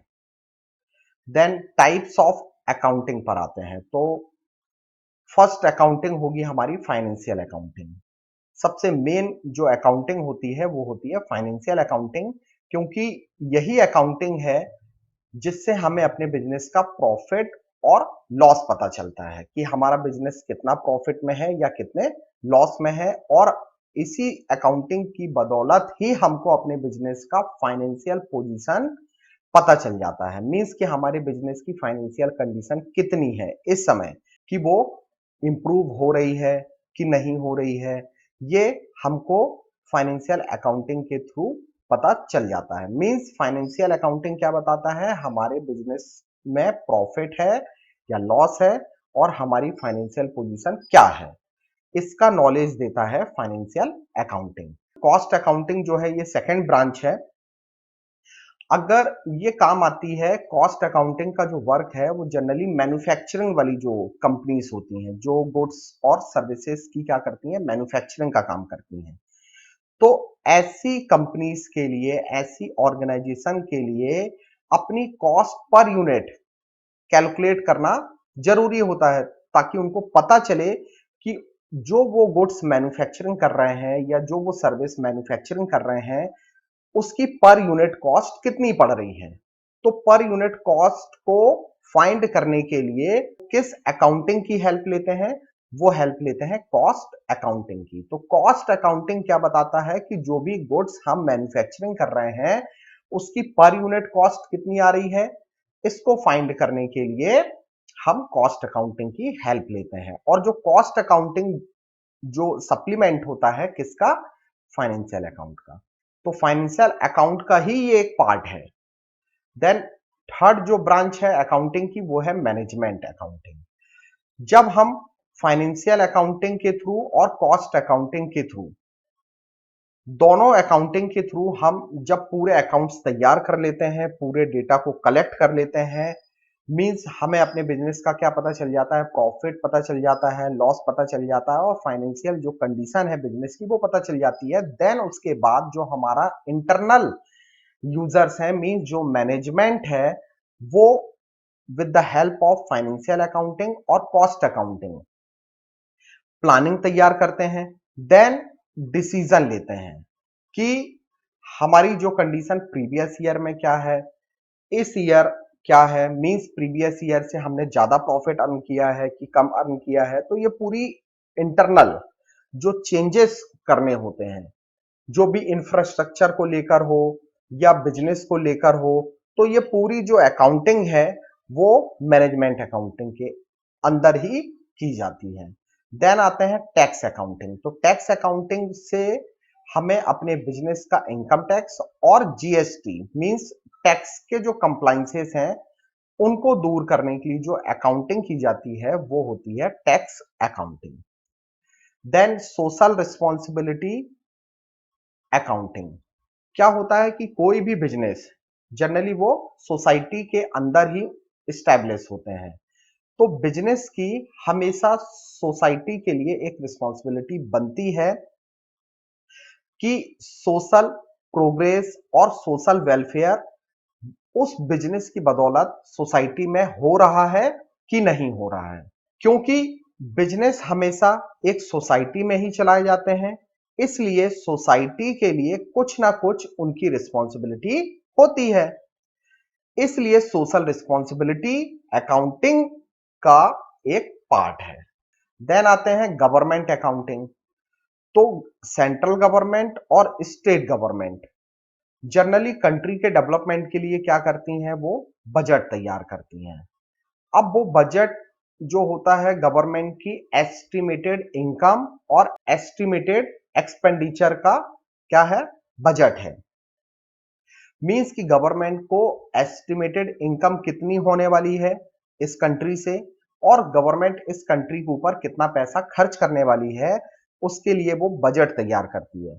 और बजट जनरली जो मोस्ट ऑफ गवर्नमेंट है, वो बजट का पैसा जब वो इन्वेस्ट करती हैं, मींस इस कंट्री के डेवलपमेंट के ऊपर खर्च करती हैं, तो वो सिंगल एंट्री सिस्टम को फॉलो करती हैं। मींस ये डबल एंट्री सिस्टम पर वर्क कम ही करती हैं। मोस्टली जो गवर्नमेंट है वो बजट का जितना भी एक्सपेंडिचर है या बजट की जितनी भी इनकम कहां कहां से होने वाली है या वो कहां कहां पर पैसा खर्च करने वाले हैं, इसको मेंटेन करने के लिए वो सिंगल एंट्री सिस्टम को फॉलो करती हैं। तो उससे रिलेटेड जो अकाउंटिंग करती है गवर्नमेंट, उसको बोला जाता है गवर्नमेंट अकाउंटिंग। देन लास्ट है हमारा ह्यूमन रिसोर्सेस अकाउंटिंग। तो ह्यूमन रिसोर्सेस अकाउंटिंग किसी भी बिजनेस के सक्सेस के लिए, ये ध्यान देना, किसी भी बिजनेस को अगर सक्सेस होना है तो ह्यूमन रिसोर्स अकाउंटिंग एक इंपॉर्टेंट एलिमेंट है। कहने का मीनिंग ये हुआ कि इसके अंतर्गत एम्प्लॉइज की स्किल और वर्किंग कैपेसिटी, मींस एम्प्लॉय की स्किल और जो उनकी वर्किंग कैपेसिटी है उसको चेक किया जाता है, क्योंकि स्किल वर्कर ही किसी ऑर्गेनाइजेशन को ऊंचाइयों तक ले जा सकते हैं। इसके लिए जो अकाउंटिंग की जाती है उसे बोला जाता है human resource accounting. Next point पर आते हैं और एडवांटेजेस और इंपॉर्टेंस और यूटिलिटी ऑफ अकाउंटिंग को देखते हैं। तो सबसे पहले जो अकाउंटिंग के एडवांटेजेस हैं वो अलग अलग क्लासिफाई किए गए हैं। तो सबसे पहला जो अकाउंटिंग का एडवांटेजेस होगा या इंपॉर्टेंस होंगे वो किसके लिए होंगे? बिजनेसमैन के लिए। पहला हम देख रहे हैं कि एडवांटेजेस टू बिजनेसमैन। फर्स्ट है फॉर मेमोराइजिंग, मींस कि जो बिजनेस के डेली ट्रांजेक्शन इतने हो चुके हैं कि उनको याद रख पाना मुश्किल है, तो हम उनको याद रख पाए इसके लिए उनको एक प्रॉपर बुक में रिकॉर्ड कर लेना, इसका एक एडवांटेज है। Then helpful in tax determination, अगर हमें अपने बिजनेस का टैक्स कैलकुलेट करना है, चाहे वो जीएसटी हो, गुड्स एंड सर्विस टैक्स हो या इनकम टैक्स हो, तो अकाउंटिंग के थ्रू हम इसको कैलकुलेट कर सकते हैं, डिटरमाइन कर सकते हैं। Then knowledge of profit and loss, means हमें अपने बिजनेस का प्रॉफिट और लॉस का अगर नॉलेज करना है, मींस कि हमारा बिजनेस प्रॉफिट पर है या लॉस पर है, तो ये नॉलेज हम अकाउंटिंग से ले सकते हैं। Then knowledge of financial position, means अगर हमें अपने बिजनेस की फाइनेंशियल पोजीशन चेक करना है तो हम बैलेंस शीट बनाकर मींस अकाउंटेंसी के थ्रू अपनी फाइनेंशियल पोजीशन को चेक कर सकते हैं और देख सकते हैं कि वो सेटिस्फैक्टरी है या नहीं है। नेक्स्ट है फैसिलिटेट्स इन टेकिंग प्लान्स, जो भी हम फ्यूचर में प्लान बनाएं उसको अकाउंटिंग के थ्रू हम इंप्लीमेंट कर सकते हैं। मींस अगर हमको फ्यूचर में किसी भी तरीके का कोई लोन लेना है तो हमारी फाइनेंशियल कंडीशन अगर अच्छी है, ये हमारे रिकॉर्ड्स मींस हमारी अकाउंटिंग बता रही है कि हमारे बिजनेस की फाइनेंशियल कंडीशन अच्छी है, तो कहीं से भी हमको इजीली लोन मिल सकता है जितनी हमें रिक्वायरमेंट है। Helpful in valuation of goodwill, तो सबसे पहले गुडविल क्या होती है? गुडविल एक इंटेंजिबल एसेट्स होती है जिसको देखा नहीं जा सकता है और ना ही टच किया जा सकता है। ये बिजनेस का एक नाम होता है, बिजनेस का एक ब्रांड नेम होता है, उसी को गुडविल बोला जाता है कि आपका बिजनेस कितना फेमस है, वो आपकी गुडविल होती है। तो गुडविल का वैल्यूएशन हमेशा बिजनेस में किया जाता है। अब जब हम गुडविल का वैल्यूएशन करते हैं तो इससे हमें यह पता चल जाता है कि हमारी मार्केट में कितने रुपए की गुडविल है। तो ये हेल्प करता है हमको सिर्फ अकाउंटेंसी, क्योंकि अकाउंटेंसी के थ्रू ही हम अपने बिजनेस की गुडविल को मेजर कर सकते हैं। By average profit method use कर सकते हैं, सुपर प्रॉफिट मेथड के थ्रू हम गुडविल फाइंड कर सकते हैं, कैपिटलाइजेशन मेथड के थ्रू हम गुडविल फाइंड कर सकते हैं, या एन्युटी मेथड्स के थ्रू भी हम अपने बिजनेस की गुडविल को फाइंड करके उसकी वैल्यू को मेजर कर सकते हैं। Then settlement of dispute means कि अगर आपके कस्टमर्स के साथ आपका किसी भी तरीके का कोई डिस्प्यूट तैयार हो चुका है या क्रिएट हो चुका है, तो with the help of accounting आप उस डिस्प्यूट को सॉल्व कर सकते हैं। देन एडवांटेजेस टू एम्प्लॉइज, अब हम आते हैं कि एम्प्लॉइज के लिए क्या क्या फायदे हैं। तो सबसे पहले डिटर्मिनेशन ऑफ वेजेस मींस कि एम्प्लॉइज का जो वेजेस है वो आप डिटरमाइन कर सकते हैं कि कितना उनको पे करना है, पर एम्प्लॉइज के हिसाब से कितना पे करना है, पर डे के हिसाब से कितना पे करना है, या वर्किंग आवर के हिसाब से कितना पे करना है। आप उस अकाउंटिंग के थ्रू ये डिटर्मिनेशन ऑफ वेजेस कर सकते हैं। Helpful for solution of wages related problem, wages से रिलेटेड अगर कोई भी प्रॉब्लम आ रही है, मींस अगर आपकी फाइनेंशियल कंडीशन डाउन है, तो आप वेजेस को कम कर सकते हैं।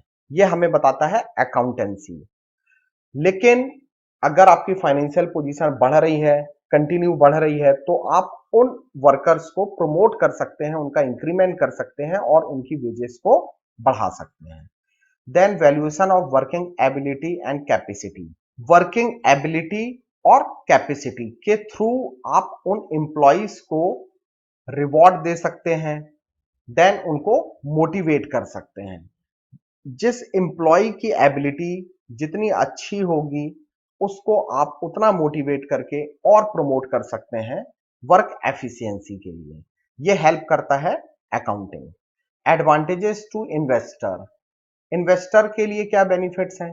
जनरली इन्वेस्टर्स जो होते हैं ये एक्सटर्नल यूजर्स होते हैं, तो ये आपके फाइनेंशियल स्टेटमेंट को ही देखकर, मींस आपके trading account, profit and loss account और बैलेंस शीट को देखकर ही ये डिसीजन लेते हैं।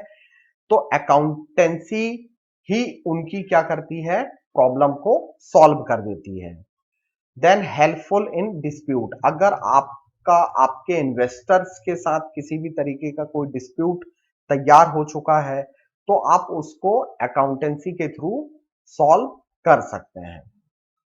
देन एडवांटेजेस टू गवर्नमेंट, अब गवर्नमेंट के लिए क्या क्या एडवांटेजेस हैं? तो सबसे पहले गवर्नमेंट अगर किसी भी तरीके का कोई टैक्स से रिलेटेड कोई प्रॉब्लम आया है, तो गवर्नमेंट आपके कंपनीज के उन फाइनेंशियल स्टेटमेंट को देखकर वो टैक्स का असेसमेंट कर सकती है और ये गवर्नमेंट के लिए भी हेल्पफुल होता है।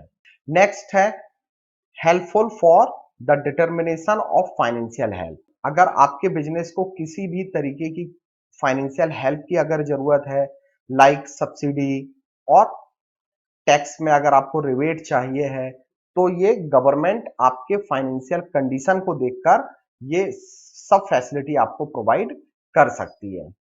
Then helpful for trade regulation, means कि अगर गवर्नमेंट को किसी भी तरीके का कोई ट्रेड रेगुलेशन में चेंज करना है, तो और नया ट्रेड रेगुलेशन वो लेकर आना चाहती है, तो with the help of financial statement वो आपके अकाउंट्स को चेक करके और बाकी जो कंपनीज हैं उनके अकाउंट्स को चेक करके ट्रेड के रेगुलेशंस में चेंज कर सकती है, नए प्लान तैयार कर सकती है गवर्नमेंट और नई पॉलिसीज बना सकती है। बेसिस ऑफ लाइसेंस, अगर लाइसेंसिंग पॉलिसी में कोई चेंजेस करना है गवर्नमेंट को, तो गवर्नमेंट इन फाइनेंशियल स्टेटमेंट और अकाउंटिंग के थ्रू ही क्या करती है, लाइसेंस पॉलिसी को अपडेट कर सकती है, मींस नई लाइसेंस पॉलिसी को ला सकती है।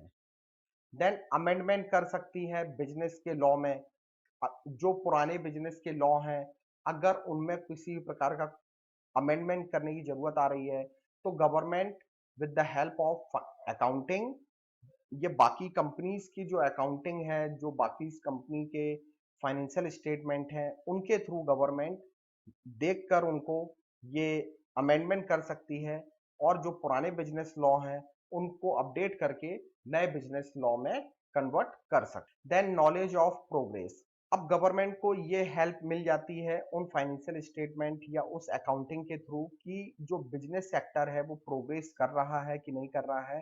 ये उन फाइनेंशियल स्टेटमेंट को चेक करके गवर्नमेंट डिसाइड कर लेती है और उसके हिसाब से जो नई पॉलिसी है उनको इंप्लीमेंट कर सकती है।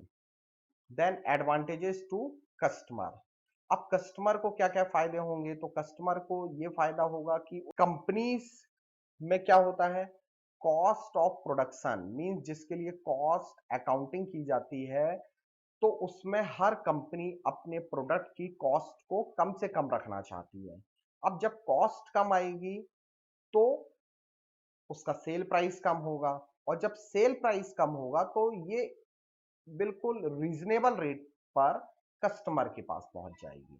तो कस्टमर को यह फायदा होता है कि with the help of accounting हमको हमारे बिजनेस की पर यूनिट कॉस्ट जो हम गुड्स मैन्युफैक्चरिंग कर रहे हैं वो हम कम से कम कर सकते हैं, और जब हम कम से कम हमारे गुड्स की कॉस्ट आएगी तो हम उसको मार्केट में कम से कम प्राइस पर सेल कर सकते हैं। तो कस्टमर को इससे ये बेनिफिट होता है कि उनको रीजनेबल प्राइस पर वो गुड्स इजीली अवेलेबल हो जाता है। Then continue supply of goods means कि अगर किसी भी कंपनी की फाइनेंशियल पोजीशन अच्छी है, और ये कैसे पता चलता है कि किसी भी कंपनी की फाइनेंशियल पोजीशन अच्छी है या खराब है, वो पता चलता है अकाउंटिंग से। तो जो अकाउंटेंसी होती है, जो जिनमें हम प्रॉपर बुक्स तैयार करते हैं, फाइनेंशियल स्टेटमेंट तैयार करते हैं, तो उन फाइनेंशियल स्टेटमेंट को देखकर ही कस्टमर ये डिसाइड कर सकता है कि ये फ्यूचर में ये कंपनी लॉन्ग पीरियड तक चलने वाली है या नहीं चलने वाली है। तो अगर कंडीशन अच्छी है तो ये लॉन्ग पीरियड तक चल सकती है, मींस इस कंपनी के गुड्स हमको लॉन्ग पीरियड तक इजीली सप्लाई मिल सकती है। चलिए अब आते हैं next point, limitation of accounting. First है इनकम्प्लीट इंफॉर्मेशन। जब हम अकाउंटिंग करते हैं तो अकाउंटिंग में उन्हीं ट्रांजैक्शन को रिकॉर्ड करते हैं जिनका रिलेशन पैसों से होता है, मींस मॉनेटरी ट्रांजैक्शन ही रिकॉर्ड किए जाते हैं कहां पर, अकाउंटिंग में। लेकिन जो नॉन मॉनेटरी ट्रांजैक्शन होते हैं like capacity of manager, policies of government and employees, relation to organisation, ये जितने भी टॉपिक्स हैं इनसे रिलेटेड जो भी इंफॉर्मेशन है वो अकाउंटिंग में रिकॉर्ड नहीं की जाती है, इसलिए अकाउंटिंग की जो इंफॉर्मेशन होती है वो इनकम्प्लीट मानी जाती है। Then possibilities of fraud. बहुत सारे फ्रॉड ऐसे होते हैं, जैसे for example valuation of goodwill. Generally जो गुडविल के वैल्यूएशन की तो बहुत सारी मेथड होती है। अब हमने किस मेथड से गुडविल कैलकुलेट की है, हो सकता है हमने अपने बिजनेस की गुडविल को अपने बैलेंस शीट में ज्यादा शो कर दिया है, तो उससे क्या होता है कि फाइनेंशियल पोजीशन पर इफेक्ट पड़ता है। तो फाइनेंशियल पोजीशन पर जब इफेक्ट पड़ेगा तो उससे फ्रॉड के चांसेस हो सकते हैं। ऐसे ही हम वैल्यूएशन ऑफ स्टॉक, कि हमने किस वैल्यूएशन पर अपने गुड्स का स्टॉक को मेंटेन किया हुआ है, तो ऐसे बहुत सारे या मैनिपुलेटेड जो ट्रांजैक्शन है उनके थ्रू क्या हो सकता है, फ्रॉड के चांसेस बढ़ सकते हैं। Showing valueless assets. कई बार ऐसी एसेट्स को फाइनेंशियल स्टेटमेंट में रिकॉर्ड कर दिया जाता है जो वैल्यूलेस है, मतलब जिनकी कोई प्राइस ही नहीं है। उन एसेट्स को हम कहां रिकॉर्ड कर देते हैं, बैलेंस शीट में, और जब बैलेंस शीट में रिकॉर्ड करते हैं तो हमारी फाइनेंशियल पोजीशन अच्छी दिखने लगती है। तो उस रीजन से भी क्या होता है, ये अकाउंटिंग की हमको सही इंफॉर्मेशन और सही पोजीशन जो है वो किसी भी बिजनेस की उस अकाउंटिंग से पता नहीं चल पाती है। Based on historical cost. Generally क्या होता है कि हिस्टोरिकल कॉस्ट का मीनिंग होता है बुक वैल्यू से। जो भी जब भी हम फाइनेंशियल स्टेटमेंट तैयार करते हैं तो जो भी बिजनेस की एसेट्स होती हैं उनको हम है ना बुक वैल्यू पर रिकॉर्ड करते हैं। और बुक वैल्यू का मीनिंग होता है कि कॉस्ट वैल्यू में से डेप्रिसिएशन को माइनस करने के बाद जो वैल्यू आती है उसको बोला जाता है बुक वैल्यू। तो बुक वैल्यू पर रिकॉर्ड करने से, और जब हम उसका मार्केट में कंपेयर करते हैं तो मार्केट वैल्यू कुछ अलग आती है उस एसेट्स की। अब बुक वैल्यू हमने ज्यादा शो कर दी है बैलेंस शीट में, जबकि उस एसेट्स की मार्केट वैल्यू क्या है, कम है। अब मार्केट वैल्यू कम है तो हमें कम वैल्यू बैलेंस शीट में शो करनी चाहिए, लेकिन हमने उसकी वैल्यू को क्या करके रख दिया है, बढ़ाकर शो कर दिया है। अब बढ़ाकर जब हम शो करेंगे तो उससे हमारी जो फाइनेंशियल पोजीशन है वो सही ढंग से शो नहीं हो पाएगी। ये इसका एक ड्रॉबैक है। Effect on accounting concept and convention. Accounting concept और जो कन्वेंशन होते हैं उनके थ्रू भी हमारे बिजनेस की जो अकाउंटिंग इंफॉर्मेशन है वो इफेक्ट कर जाती है। Like calculation of depreciation. कहने का मीनिंग ये है कि डेप्रिसिएशन को कैलकुलेट करने के लिए तो बहुत सारी मेथड होती है। अब हमें किस मेथड से डेप्रिसिएशन कैलकुलेट करना है हमारी फिक्स्ड एसेट्स का, ये डिपेंड करता है हमारे ऊपर कि हम कौन सी मेथड को यूज करके डेप्रिसिएशन कैलकुलेट करें।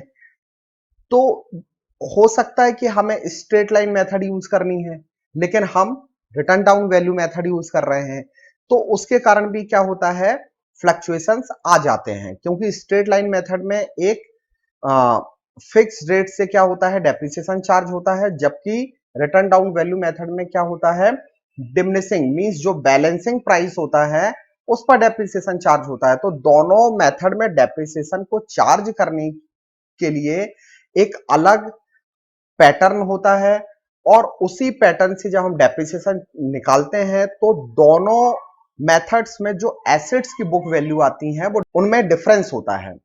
और जो डिफरेंस वैल्यू होती है वही हम कहां रिकॉर्ड करते हैं, बैलेंस शीट में। अब सपोज करिए एक ऑर्गेनाइजेशन है वो फिक्स्ड इंस्टॉलमेंट मेथड यूज कर रही है तो उसकी बुक वैल्यू अलग शो होगी बैलेंस शीट में, और जबकि दूसरी ऑर्गेनाइजेशन जो है वो डिमिनिशिंग बैलेंस मेथड यूज कर रही है तो उसकी वैल्यू बैलेंस शीट में अलग शो होगी। तो इससे भी फाइनेंशियल पोजीशन हमारे जो बिजनेस की है वो सही पता नहीं चल पाती है। ये अकाउंटिंग की क्या है, एक लिमिटेशन है। पॉसिबिलिटीज ऑफ बायस। जब भी हम अकाउंटिंग करते हैं तो वहां पर इंटरफेरेंस होता है पर्सनल मैनेजमेंट का। तो पर्सनल मैनेजमेंट अपनी बिजनेस की फाइनेंशियल पोजीशन को इन्वेस्टर के सामने, शेयर होल्डर्स के सामने अच्छा दिखाने के लिए वो क्या करते हैं, कई बार अपनी फाइनेंशियल पोजीशन को बढ़ा चढ़ाकर दिखाते हैं। तो ये अकाउंटिंग का एक ड्रॉबैक है। Then creation of secret reserve. Creation means बनाना, किसको बनाना, सीक्रेट रिजर्व को। सीक्रेट रिजर्व मींस ऐसे रिजर्व जो बिजनेस में दिखते तो नहीं है लेकिन वो होते हैं अवेलेबल। मींस हम अपने प्रॉफिट को क्या करते हैं, ज्यादा से ज्यादा शो कर देते हैं, एसेट्स को ज्यादा से ज्यादा प्राइस पर अपनी बैलेंस शीट में शो कर देते हैं। तो उससे क्या होता है, हमारी फाइनेंशियल पोजीशन स्ट्रांग हो जाती है। और फाइनेंशियल पोजीशन जबकि हमारे बिजनेस की उतनी स्ट्रांग नहीं है लेकिन हम उसको क्या कर रहे हैं, हाई दिखा रहे हैं। हम उसी अमाउंट का क्या करते हैं, रिजर्व तैयार करते हैं। अब आते हैं next, accounting information. Accounting information कहां से मिलती है, इसके यूजर्स कौन होते हैं, इस इंफॉर्मेशन का क्या क्या यूजेस हैं, तो पहले हम इस पर डिस्कस करते हैं। सबसे पहले हम क्या करते हैं, जो भी हमारे ट्रांजैक्शन होते हैं बिजनेस के, सबसे पहले हम उनको आइडेंटिफाई करते हैं, देन मेजरिंग करते हैं, देन रिकॉर्ड करते हैं, देन उसके बाद क्लासिफाइड करते हैं। मींस पोस्टिंग करना। क्लासिफिकेशन का मीनिंग क्या होता है, पोस्टिंग करना। पोस्टिंग मींस कहां पर की जाती है, ये की जाती है लेजर में। देन लेजर क्रिएट करने के बाद हम बैलेंस फाइंड करते हैं और उस बैलेंस से तैयार करते हैं हम ट्रायल बैलेंस, और उसी ट्रायल बैलेंस के बाद हम अपने बिजनेस का financial statement means trading account, profit and loss account and balance sheet तैयार करते हैं।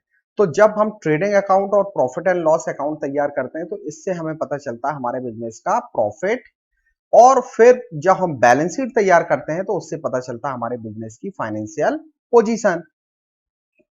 देन अब इन स्टेटमेंट का हमको क्या करना है, एनालिसिस करना है, देन इंटरप्रिटेशन करना है और एक रिपोर्ट तैयार करनी है। फिर जब वो रिपोर्ट हम तैयार कर लेंगे तो वो रिपोर्ट कम्युनिकेट करनी है किसको, अपने यूजर्स को। अब वो यूजर्स जो हैं वो इंटरनल भी हो सकते हैं और एक्सटर्नल भी हो सकते हैं। तो इंटरनल यूजर्स इस अकाउंटिंग इंफॉर्मेशन का कैसे यूज करते हैं, या जो एक्सटर्नल यूजर्स होते हैं वो अकाउंटिंग इंफॉर्मेशन का कैसे यूज करते हैं।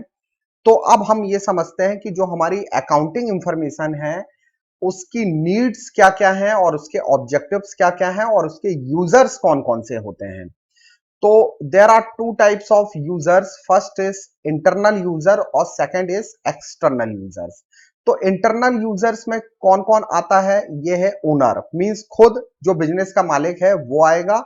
वो अकाउंटिंग जो इंफॉर्मेशन है उस इंफॉर्मेशन से वो क्या चेक करने वाला है? जो प्रेजेंट इन्वेस्टर है या पोटेंशियल जो इन्वेस्टर हैं, प्रेजेंट मींस जो आज के इन्वेस्टर हैं, और पोटेंशियल इन्वेस्टर मींस जो फ्यूचर के हमारे इन्वेस्टर होंगे। जो हमारे एम्प्लॉइज हैं, जो हमारा मैनेजर है, वो अकाउंटिंग इंफॉर्मेशन को यूज करके कौन कौन सी इंफॉर्मेशन को कलेक्ट कर सकता है, इसका डिटेल आगे हम समझेंगे। देन एक्सटर्नल यूजर्स जो होते हैं, जिसमें एक डायरेक्ट यूजर्स आते हैं और दूसरे होते हैं इनडायरेक्ट यूजर्स। तो जो डायरेक्ट यूजर्स हैं उसमें इन्वेस्टर होगा, शॉर्ट टर्म जो क्रेडिटर्स हैं, लॉन्ग टर्म क्रेडिटर्स हैं, कस्टमर हैं, bank, insurance and financial institution है, और टैक्स अथॉरिटीज है। ये हमारे डायरेक्ट यूजर्स हैं।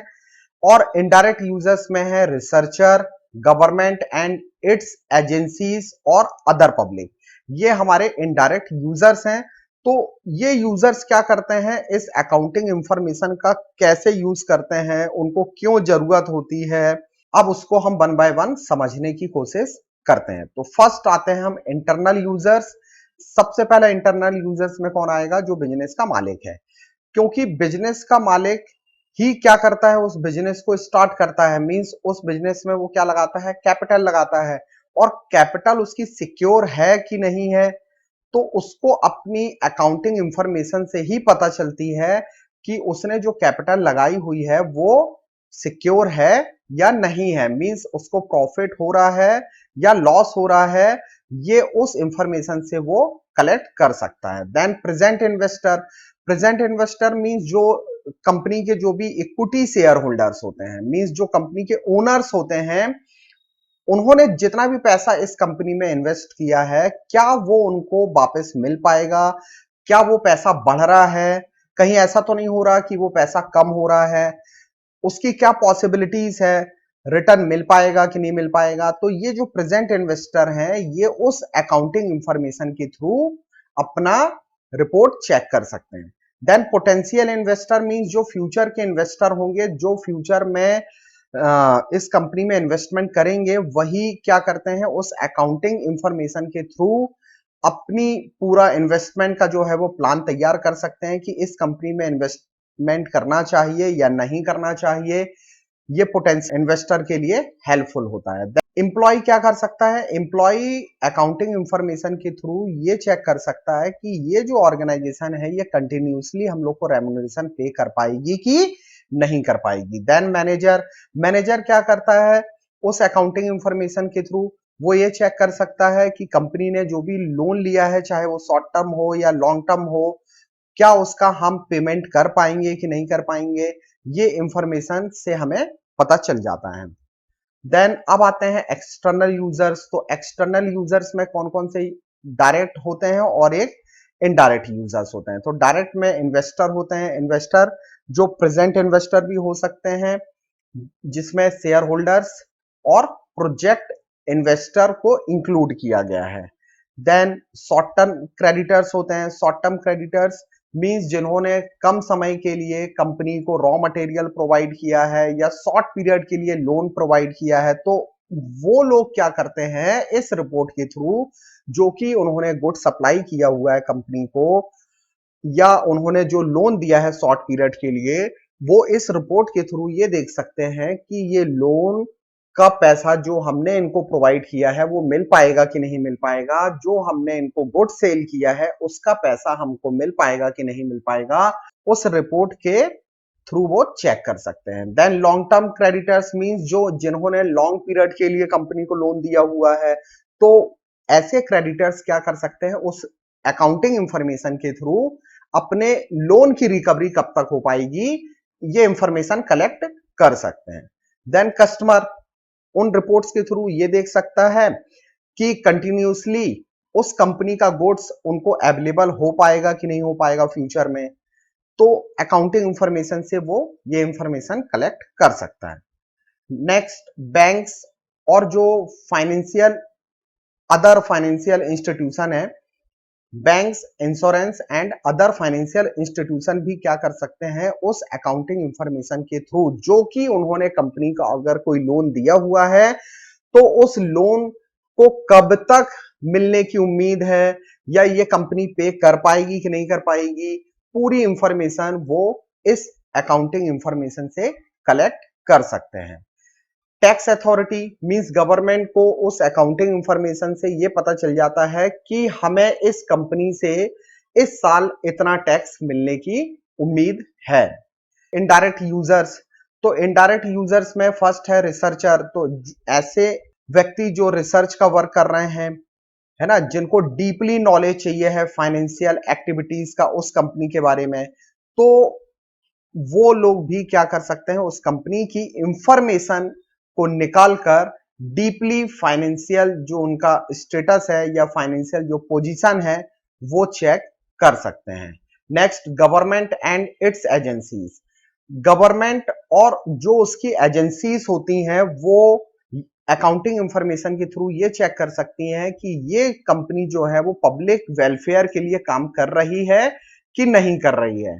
देन पब्लिक, पब्लिक उस अकाउंटिंग इंफॉर्मेशन के थ्रू क्या क्या चेक कर सकते हैं, वो ये चेक कर सकते हैं कि एम्प्लॉयमेंट अपॉर्चुनिटी क्या है उस ऑर्गेनाइजेशन में, गुड्स प्रोड्यूस जो हो रहा है वो चीप प्राइस पर मिल पाएगा कि नहीं मिल पाएगा, सस्ते रेट में मिल पाएगा कि नहीं मिल पाएगा, या अगर हम उस कंपनी में काम करें तो फ्यूचर में हमें रेम्युनरेशन मिलने की कितनी पॉसिबिलिटीज होगी, इंक्रीमेंट के साथ होगा कि नहीं होगा, तो ये सब इंफॉर्मेशन के थ्रू वो कलेक्ट कर सकते हैं।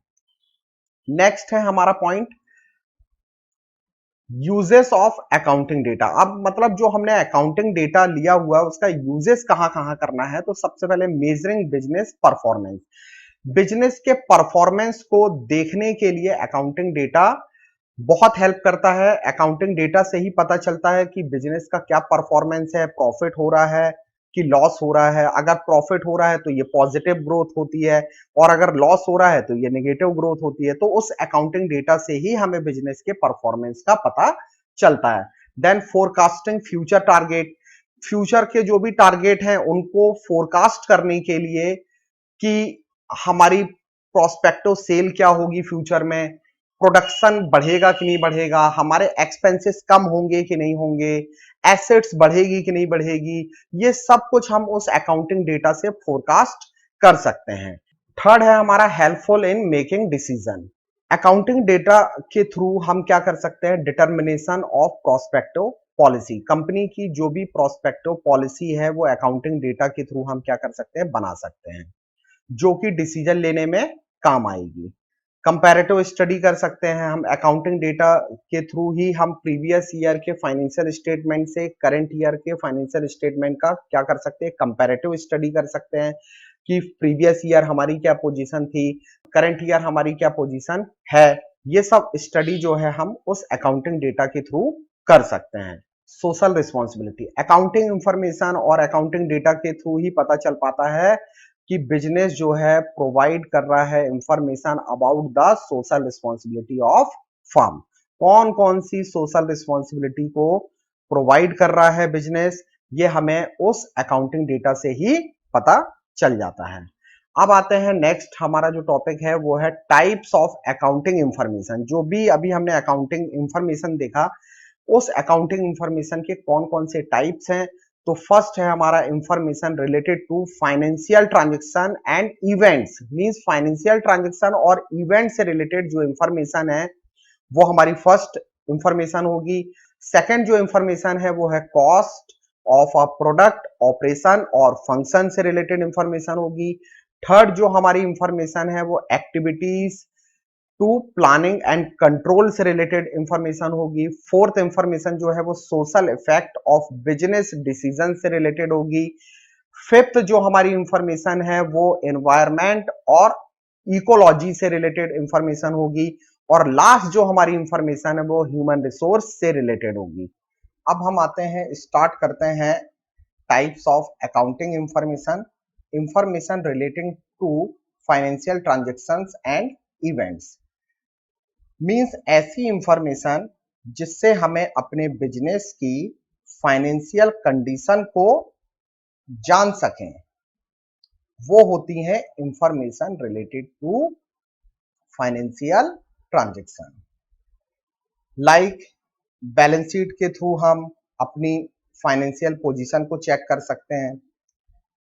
Trading account, profit and loss account बनाकर हम अपने बिजनेस का नेट प्रॉफिट और नेट लॉस चेक कर सकते हैं। देन बैलेंस शीट तैयार करके हम अपनी फाइनेंशियल कंडीशन को चेक कर सकते हैं। Then economic structure of organisation कैसा है, मींस कि हमें लोन की रिक्वायरमेंट है कि नहीं है, हमारे प्रॉफिट की क्या पोजीशन है, प्रीवियस ईयर हमारा प्रॉफिट क्या था, करंट ईयर हमारा प्रॉफिट क्या है, ये इंफॉर्मेशन जो है हमको मिल सकती है यहाँ से।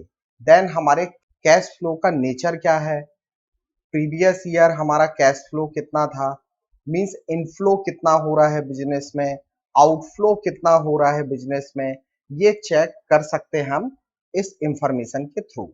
देन अपने बिजनेस की लिक्विडिटी और रिडम्पशन जो कैपेबिलिटी है उसको चेक कर सकते हैं कि हमारी फर्म ने, हमारी कंपनी ने अगर लोन लिया हुआ है तो हम उसका पेमेंट कितने समय में कर देंगे, मींस अपनी लिक्विडिटी और रिडम्पशन की जो कैपेबिलिटी है वो चेक कर सकते हैं इस इंफॉर्मेशन से। देन सेकंड इंफॉर्मेशन है information related to cost of product, operations और फंक्शन। मींस कि यदि हम मैन्युफैक्चरिंग का वर्क करते हैं तो हमारे प्रोडक्ट की कॉस्ट क्या होगी, ऑपरेटिंग कॉस्ट क्या होगी, ये सब हम इस इंफॉर्मेशन से कलेक्ट कर सकते हैं। नेक्स्ट थर्ड इंफॉर्मेशन है हमारी informations related to activities related to planning and control. Means कि बिजनेस की एक्टिविटीज और प्लानिंग और उसे कंट्रोल करने की इंफॉर्मेशन यहां से मिल सकती है। Like related to financial scope, related to production, related to marketing, related to staffing, related to research and development. Next information related to social effect of business decision. Means कि business का effect society पर कैसा पड़ रहा है, क्योंकि हम जानते हैं कि 3 क्लास के लोग सोसाइटी में रहते हैं। पुअर क्लास के लोग रहते हैं, मिडिल क्लास के लोग रहते हैं और अपर क्लास के लोग सोसाइटी में होते हैं। ये इंफॉर्मेशन हमें यहां से मिल जाती है। Then information related to environment and ecology. Means accounting information clear कर देती है कि कैसे प्रोवाइड की गई इंफॉर्मेशन कैसे एनवायरमेंट और साइंस से रिलेटेड है, एनवायरमेंट और साइंस से रिलेटेड है। एनवायरमेंटल कंजर्वेशन के लिए क्या मैनेजमेंट किया गया है, मींस पर्यावरण जो संरक्षण है उसके लिए कैसे उसको मैनेज किया जाता है, इस इंफॉर्मेशन के थ्रू हमें पूरी इंफॉर्मेशन मिल जाती है। नेक्स्ट है information related to human resource. Accounting information से ये क्लियर हो जाता है कि labour, employment, then salaries, wages, health, security, welfare, education, social security कैसे रिलेटेड है। तो ये जो हमने देखा ये 6 टाइप की इंफॉर्मेशन जो अकाउंटिंग इंफॉर्मेशन थी, जो हमको अलग अलग एरियाज में इंफॉर्मेशन प्रोवाइड करती है। नेक्स्ट, अब इन इंफॉर्मेशन की क्या क्या क्वालिटेटिव फीचर्स हैं, अब वो ये देखते हैं कि जो अभी हमने 6 टाइप की अकाउंटिंग इंफॉर्मेशन देखी उनकी क्वालिटेटिव फीचर्स क्या क्या हैं। तो फर्स्ट है हमारा अंडरस्टैंडेबिलिटी, सेकंड है रिलायबिलिटी, देन कंपैरेटिबिलिटी एंड रेलेवेंस। तो फर्स्ट नंबर पर आते हैं ये जो अकाउंटिंग इंफॉर्मेशन है फर्स्ट नंबर के अकॉर्डिंग अंडरस्टैंडेबिलिटी होना चाहिए, मींस लोगों की समझ में आसानी से आ जाए, ऐसी इंफॉर्मेशन अकाउंटिंग इंफॉर्मेशन होनी चाहिए। रिलायबिलिटी मींस लोग इन पर भरोसा कर सकें, इन इंफॉर्मेशन के थ्रू जो भी वो कंक्लूजन निकाल रहे हैं, जो भी वो डिसीजन ले रहे हैं, वो 100% उन पर वो ट्रस्ट कर सकें, ऐसी इंफॉर्मेशन होनी चाहिए। देन कंपैरेटिबिलिटी मींस इन इंफॉर्मेशन के थ्रू हम प्रीवियस ईयर के फाइनेंशियल स्टेटमेंट और करंट ईयर के फाइनेंशियल स्टेटमेंट की कंपैरेटिव स्टडी कर सकें, ऐसी इंफॉर्मेशन ये होनी चाहिए। देन रेलेवेंस होना चाहिए, मींस कि यूजर्स के समझने लायक होनी चाहिए, साथ में रेलेवेंस होनी चाहिए कि यूजर्स उन इंफॉर्मेशन के थ्रू डिसीजन इजीली ले सके। देन अब आते हैं सिस्टम ऑफ अकाउंटिंग। तो how many types of system in accounting? तो there are two types of system in accounting. First is English system and second is Indian system. तो English जो system है उसको तीन पार्ट में डिवाइड किया गया है, मींस इंग्लिश सिस्टम में हमें तीन सिस्टम देखने को मिलते हैं। फर्स्ट है हमारा डबल एंट्री सिस्टम, सेकंड है सिंगल एंट्री सिस्टम और थर्ड है हमारा कैश सिस्टम। तो इन सिस्टम को अब हम वन बाय वन समझने की कोशिश करते हैं कि डबल एंट्री सिस्टम क्या है। तो डबल एंट्री सिस्टम में बोथ एस्पेक्ट होते हैं, मींस बोथ एस्पेक्ट का मीनिंग है कि इसमें दो साइड होती हैं। फर्स्ट साइड को बोला जाता है डेबिट साइड और सेकंड साइड को बोला जाता है क्रेडिट साइड। इस सिस्टम को आप मर्केंटाइल सिस्टम भी बोलते हैं। ये सिस्टम जो है ये एक साइंटिफिक और मॉडर्न सिस्टम कहलाता है। बिजनेस के प्रॉफिट को फाइंड करने के लिए या लॉस को फाइंड करने के लिए या अपनी फाइनेंशियल पोजीशन को चेक करने के लिए इस सिस्टम में हम trading account, profit and loss account और बैलेंस शीट तैयार करते हैं। देन सिंगल एंट्री सिस्टम ये वन एस्पेक्ट पर चलता है, जैसे इसमें टू एस्पेक्ट्स होते हैं लेकिन इसमें वन एस्पेक्ट होता है। मींस कि कुछ ट्रांजैक्शन जो है वो डबल एस्पेक्ट पर चलते हैं, मींस बोथ साइड रिकॉर्ड होते हैं, लेकिन कुछ ऐसे ट्रांजैक्शन होते हैं जिनको वन साइड रिकॉर्ड किया जाता है और बाकी जो ट्रांजैक्शन होते हैं उनको छोड़ दिया जाता है। ये सिस्टम जो है अगर आपके पास पैसों की कमी है या इनकम्प्लीट आपको अकाउंटिंग का नॉलेज है तो आप इस सिस्टम को फॉलो करके अपने बिजनेस का प्रॉफिट और लॉस फाइंड कर सकते हो। इसलिए इस सिस्टम को in perfect system of book keeping बोला जाता है। देन थर्ड सिस्टम है हमारा cash system.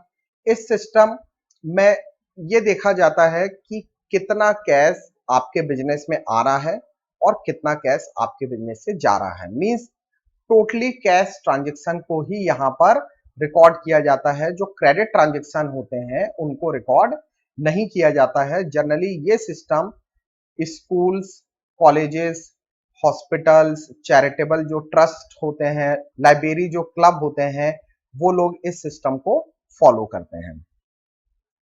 Then Indian system ये केवल कहाँ पॉपुलर है? ये फेमस है इंडिया में और इस सिस्टम को इवेंट किया था कौटिल्य मींस चाणक्य ने। तो चाणक्य ने जब ये सिस्टम बनाया था तो इस सिस्टम को पूरे इंडिया में इंप्लीमेंट किया गया और काफी मींस काफी लैंग्वेजेस में हम इस सिस्टम को बनाते थे। इसमें जो भी अकाउंटिंग करते थे हम हिंदी लैंग्वेज में, उर्दू में, गुजराती में, मराठी में, उड़ीसा, ये बहुत डिफरेंट जो लैंग्वेजेस हैं उनके थ्रू हम इस सिस्टम में अकाउंटिंग किया करते थे। इस सिस्टम को महाजनी अकाउंटिंग सिस्टम भी बोला जाता था, लेकिन अब ये सिस्टम आउट ऑफ डेटेड हो चुका है। पूरा वर्ल्ड अब जिस सिस्टम को फॉलो करता है, मींस डोमेस्टिक कंपनीज हो या मल्टीनेशनल कंपनीज हो, वो सब डबल एंट्री सिस्टम पर ही वर्क करती हैं। क्योंकि डबल एंट्री सिस्टम का जो इन्वेंशन है या हु इज फादर ऑफ, अगर आपसे कोई पूछता है कि who is father of double entry system, तो Lucas Pacioli is the father of double entry system. जो इटली के थे, एक फादर थे, उन्होंने डबल एंट्री सिस्टम इवेंट किया था 1494 में। डबल एंट्री सिस्टम को वो लेकर आए और अपनी जो एक बुक लिखी उन्होंने, और उस बुक का नाम था the principle of double entry system. Thank you. अगर आपको वीडियो पसंद आया हो तो लाइक कीजिएगा, चैनल को सब्सक्राइब कीजिएगा। Thank you very much.